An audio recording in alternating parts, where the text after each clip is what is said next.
Hey guys, so our special guest today is Real Housewife of Sydney, Lisa Oldfield. How are you, Lisa? I'm very well, Carl. Thank you for having me. You're very welcome. Thank you for coming on. So, Yay. why don't you let people know, just in case they don't know who you are, what you're all about?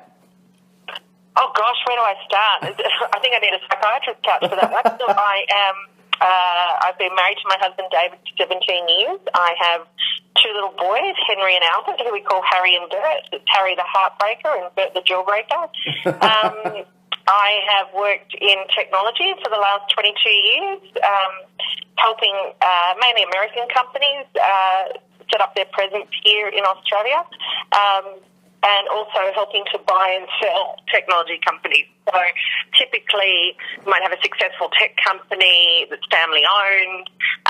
There's no succession plan, so selling that to a foreign investor, or like I said, forming a beachhead for international companies to set up here in the region. Okay, that's pretty boring, isn't it? Okay, but what else do I like to do? I love animals, so I have 3 horses, 9 chickens, 2 dogs, 2 snakes, 2 bearded dragons, a cockatiel, and tomorrow I take delivery of 2 alpacas. Oh, wonderful. Yay! Oh, alpacas are really common up there because, we're based in Melbourne. We don't have a lot of alpacas here, but Sydney and Brisbane, there's a fair few. Yeah, look, apparently they are very docile, very loving, but they're also very good at keeping foxes at bay. So we've unfortunately lost some of our chooks. We lost Gwyneth Paltrow, Victoria Peckham, Cluck Norris, and who else did we lose? I'm trying to think. Whitney Houston to foxes. So we're hoping that the alpacas will keep the foxes away. Oh, no. Well, that's good. Hopefully the foxes are kept away and there's no more chickens lost. Exactly. Oh, wonderful. Now, you are, like you say, you dabble in a lot of things. One of the things that I've noticed is you're pretty much the queen of Instagram. I'm only quite new to it. I only started about 8 months ago, and it's, I don't know, I've never kept a diary. Yeah. It really, they are just, I think a picture paints 1,000 words, and I know if I find something a little morbid or ironic, I don't know, really it's mainly for my own amusement, but it seems 39,000 people share my sense of humour because they follow me. Well, I'll tell you what, I follow you, the Banter Network follows you. We have a good laugh whenever you put you put a lot of very funny things on Instagram. Well, make sure that your listeners follow me. It's at LisaLock16. That's right. We'll have a link to that in the description below, guys. So don't forget to definitely follow Lisa on Instagram. One of the things I really like is that you've got, I don't want to say tongue-in-cheek humour because some of it's on the nose. Like your Pauline Hanson posts, have you, like, this, because her and your husband David, for those who don't know, David Oldfield was the co-founder of the One Nation Party with Pauline Hanson. Has she seen any of your posts or made any comments to them? Can she read? I don't know. I don't think she follows me, no. Okay. And can I just clear the air? I was at school when One Nation was founded. Yeah. So I've never been involved with One Nation. I've never met Pauline Hanson. But it just seems because my husband worked with her 20 years ago, I seem to be inextricably linked with her. Yeah. I can't imagine us getting along. I think we'd probably be diametrically opposed on virtually every subject. Well, so that's interesting. She reckons my husband's a dud bash. I reckon he goes up like a firecracker. So he doesn't still keep in contact with her? Funnily enough, when you say that, Carl, so David does a regular spot on the Sunrise program, and he was in the green room, and he was watching Pauline on air, assuming that she was broadcasting from the Brisbane studio. And sure enough, she walked into the green room. So on Monday, they literally bumped each other and had a chat for about 5 minutes. I think for the first time in, 17 years. Oh, wow. So there you go, you got the scoop. There you go. Ooh, exclusive. Now, you mentioned that you have pretty much a petting zoo at home. I do. And you're very much, into making sure that animals are kept safe. And you've been working with the Sydney Wildlife Rescue. Yes, I've just finished training as a wildlife rescuer. So Sydney Wildlife is a volunteer organisation. We rely entirely on donations. No one is paid. And basically, if wherever you are in Sydney, if you've hit a kangaroo or a wallaby, we can come to help. If there is a snake, like we had the other day, that was resting in a fire pit, and the owners lit it up, we'll take that burns victim and care for them. Something also that Sydney Wildlife does is go wherever we're needed. So in the recent bushfires in Canberra, for example, 12 of our volunteers and all our equipment went down to Canberra to help all those animals that were suffering from smoke inhalation and burns. Oh, well, that's very good. So you're obviously doing a lot to help the environment and everyone who lives in it. Yeah, well, you make me sound like a bit of a greenie. Although, funnily enough, I have, inadvertently become this earth mother.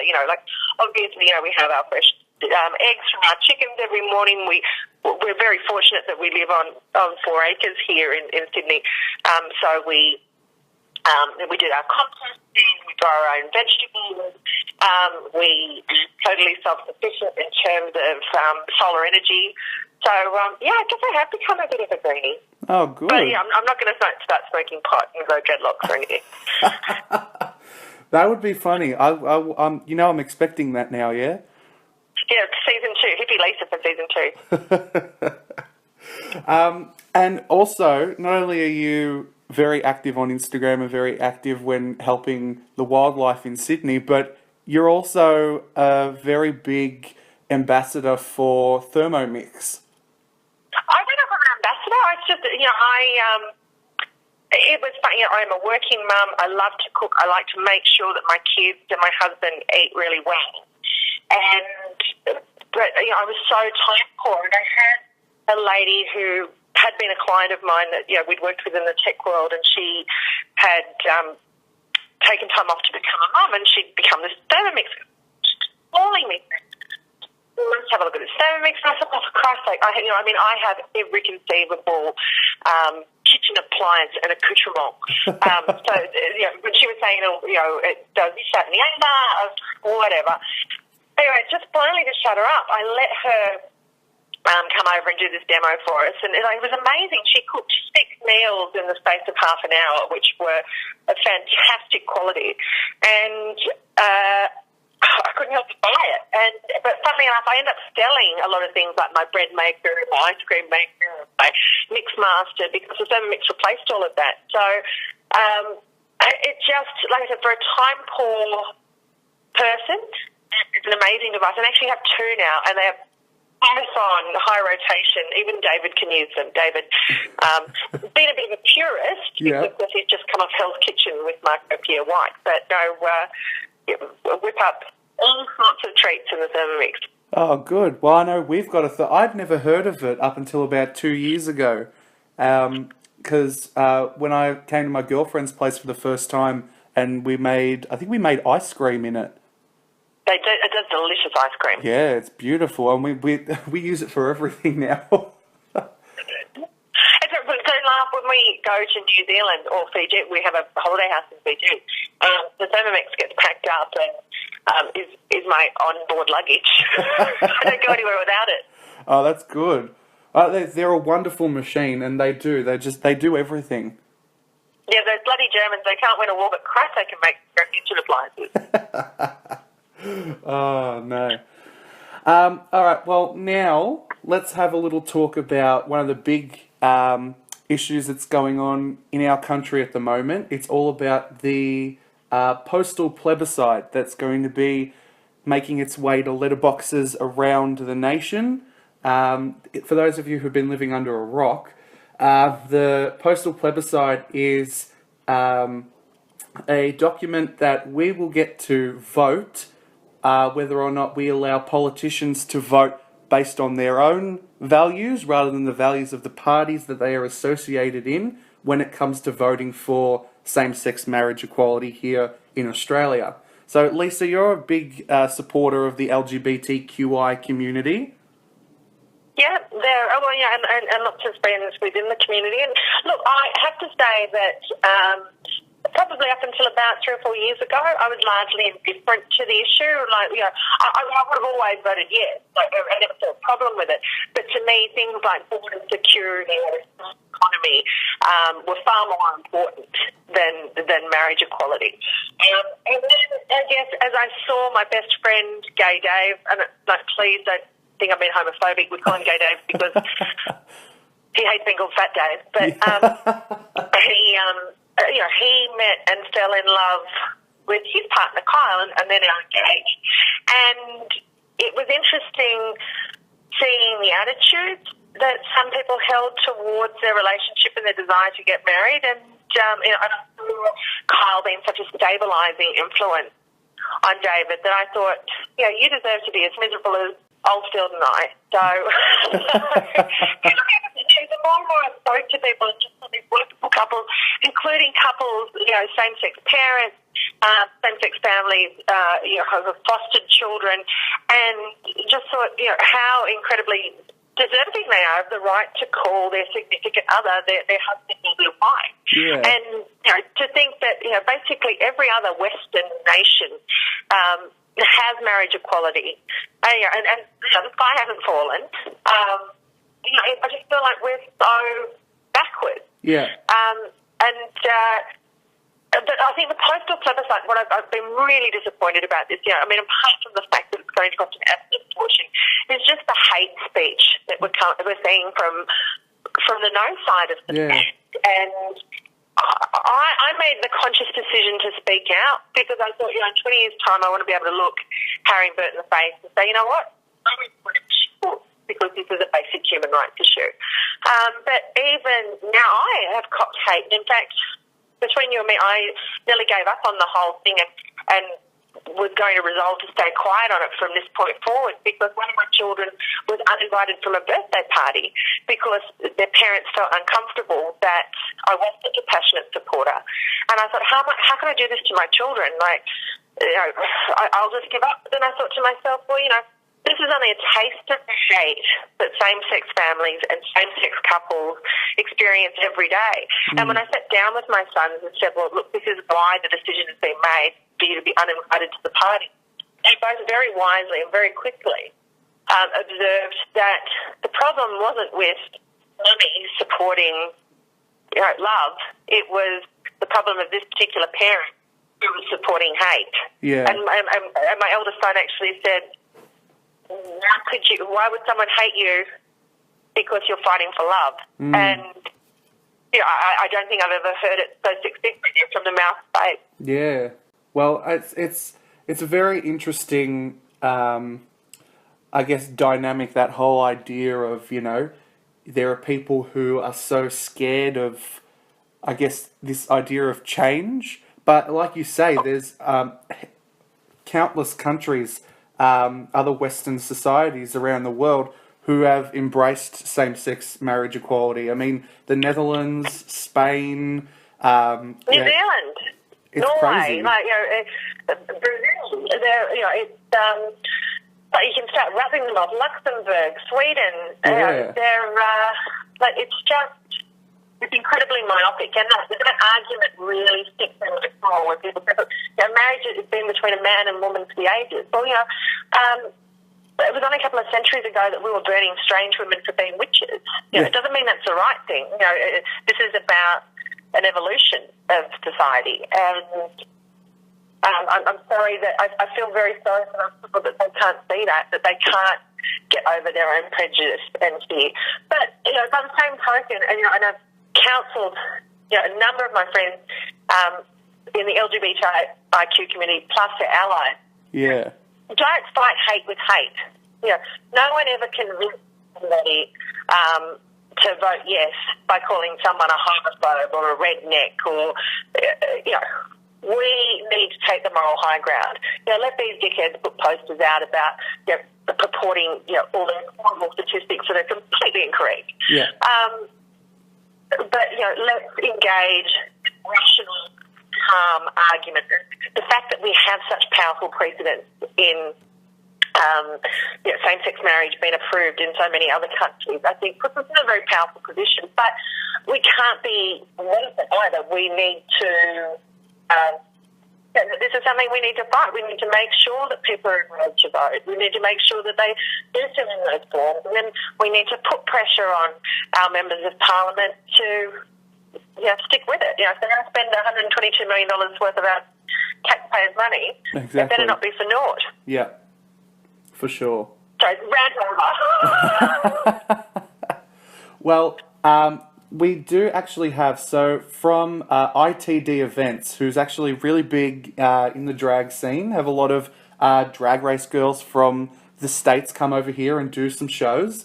They posted on their Instagram in conjunction with the Australian Electoral Commission some ways in which people who are part of the LGBTQI community and their allies, how they can stay strong during the whole marriage equality debate. So they state, acknowledge your feelings, log off social media, because that's one of the biggest hotspots for hate. Look out for each other, stay social with the people in your community, clear your thinking, say it for yourself, don't let other people's preconceived notions of what they think of your particular letter of the community, what they think you represent. That's you. You say it yourself. Take care of yourself, get busy, channel your emotions, be creative and take some time out. Get away for the weekend, have a break. Don't listen to the conversation if you have to. What do you think about that? That's very sage advice. That's extremely sage advice. Some more advice that I would give our supporters is, I've seen it so many times. I've got hundreds of posts that popped up in Melbourne and Brisbane. People reposting it saying, "Isn't this disgusting? Isn't this terrible?" You're just giving the other side oxygen. If you ignore it, it becomes tomorrow's fish and chip shop wrapper. Exactly. Move on.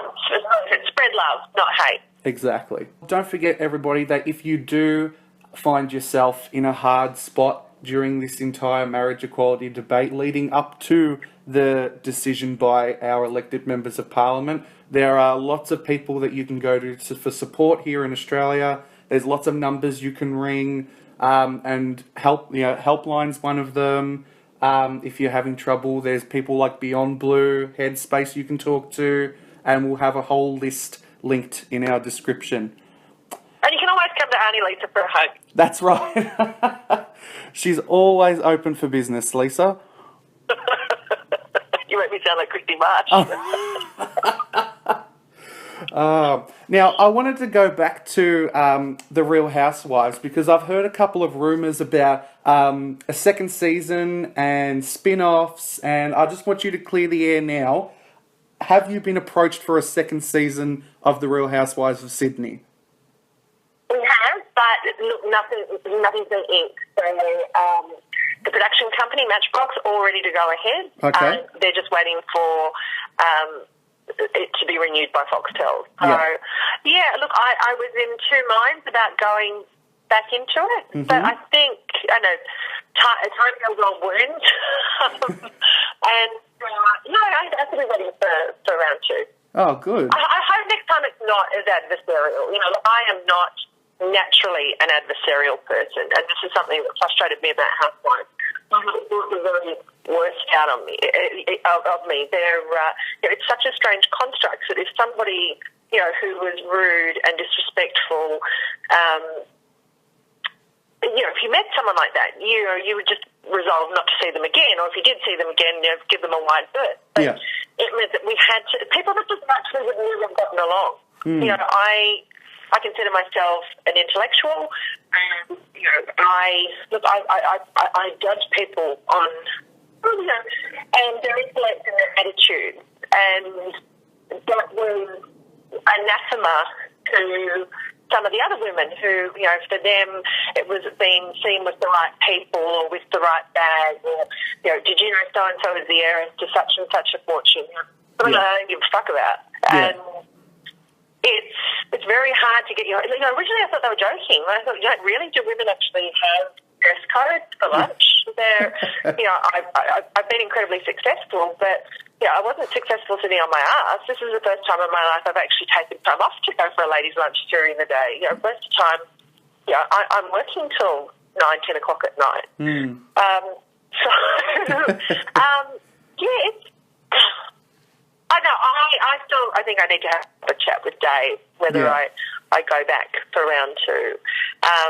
I was disappointed with Foxtel as well, where they were saying, the show was too much, it was too aggressive. It was like, well, hang on, but you people signed off on it. You people had thousands of hours of footage where, there were opportunities where women were supporting one another, and it was probably an accurate reflection of all 7 women, but they elected not to use that. They thought, let's put these women at their worst because it's entertaining.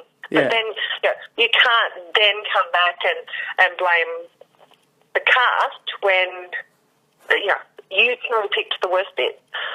I also heard a rumor that I can't remember where I read it, but that you and David were planning on having your own spin-off.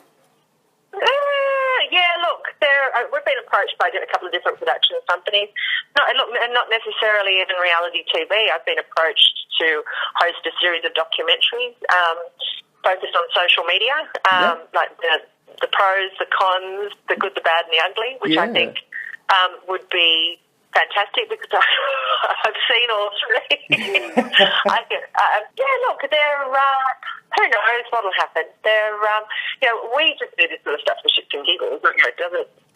It doesn't put Louis Vuitton on the table. I can tell you. I could be working in a sweatshop with 8-year-olds in Macau and be making more money than what I do on Real Housewives. Well, Lisa, thank you very much for coming on. We'll have to have you on again soon. I'd love to. Maybe we can get Athena on next time. Oh, yes. 5 hours. She can give me a reading. She doesn't do readings, but she could probably astral travel down to Melbourne for you to do the interview. Yes, that'd be great. Or next time I'm up in Sydney, I'll try and organise something. That sounds wonderful. All right, darling, you take care. Big love to all your listeners. Yes, thank you very much. Thank you, Lisa Oldfield. Thank you.